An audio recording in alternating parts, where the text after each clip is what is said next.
प्रभु यीशु मसीह के मधुर और जलाली नाम में आज दिनांक 24 जुलाई दिन रविवार को हम आप सब अपम के श्रोताओं का हार्दिक स्वागत करते हैं।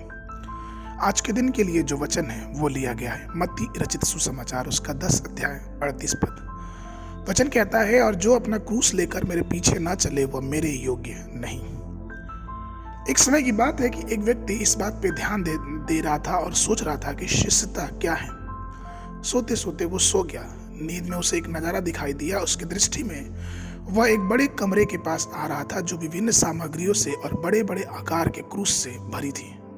जैसा ही वो उस कमरे के पास आया, परमेश्वर के एक दूत ने उसका स्वागत किया और उसकी पीठ पे एक लकड़ी का क्रूस रख दिया। तभी उस आदमी की नजर उस गुलाब से बने हुए क्रूस की तरफ गई और तब उसने स्वर्गदूत से कहा और अनुरोध किया कि कृपया मुझे उस गुलाब का क्रूस दे दे। स्वर्गदूत ने उसे मनाने की कोशिश की, लेकिन फिर भी वो नहीं माना और वो गुलाब का क्रूस लेके आगे बढ़ चला। कुछ समय बीतने पे गुलाब की जो पंखुड़ियां थी वो मुरझा के गिर गई। अब सिर्फ गुलाब के जो कांटे थे उसकी पीठ पे लगने लगे। जब उसकी पीठ घाव से छलनी हो गई तो फिर वो वापस लौट के उस स्वर्गदूत के पास आता है और कहता है, महोदय, मैं बाहरी रूप से धोखा खा गया हूं और कृपया ये क्रूस रख ले और मुझे दूसरा कोई क्रूस दे दे। और तभी उसकी नजर वहां रखे एक सुनहरे क्रूस पे पड़ी जो कि सोने की थी। और स्वर्गदूत ने फिर उसे लकड़ी का क्रूस देने की कोशिश की, लेकिन वो लकड़ी का क्रूस ना लेके उसने सोने का क्रूस लेने की ठानी।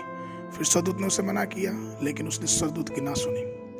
जब वो सोने के क्रूस को लेके चला, वो इतना वजन था कि वो उसे कुछ दूर ले जाने के बाद वो मिट्टी में फंस गया और वो उसके कारण आगे नहीं बढ़ पाया। फिर वो किसी प्रकार करके उस कमरे के पास फिर लौटा और उसने स्वर्गदूत से कहा, महोदय, मेरे पापों को, मेरे गलतियों को क्षमा करिए, लेकिन ये सोने का क्रूस मैं उठा नहीं सकता। मुझे लगता है कि मुझे एक लकड़ी का ही क्रूस दे दीजिए। और तब अंततः उस आदमी ने स्वीकार किया कि एक लकड़ी का ही क्रूस लेके वो अपनी यात्रा शुरू करेगा।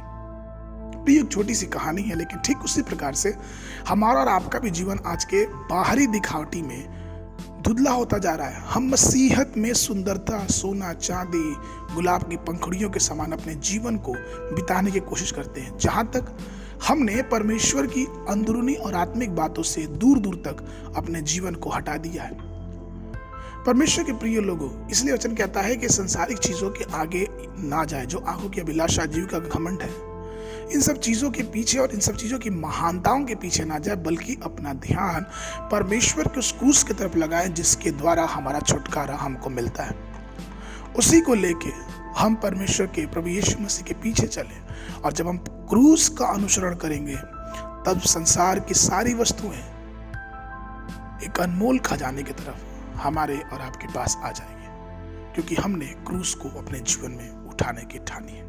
तो आइए उस क्रूस को, जिस क्रूस को यीशु मसीह हमारे और आपके जीवन में देना चाहता है, अपने क्रूस को ले और यीशु के पीछे चलें। आज के मनन के लिए जो पद है वो लिया गया है मत्ती रचित सुसमाचार 16 अध्याय उसका 24 पद। तब यीशु ने अपने चेलों से कहा, यदि कोई मेरे पीछे आना चाहे तो अपने आप का इंकार करे, अपना क्रूस उठाए और मेरे पीछे हो ले। आज के मनन के लिए, बाइबल अध्ययन के लिए सुबह के समय भजन संगीता उसका 35-36 अध्याय, शाम के समय प्रेरितों के काम उसका 25 अध्याय। परमेश्वर आप सबको आशीष दे।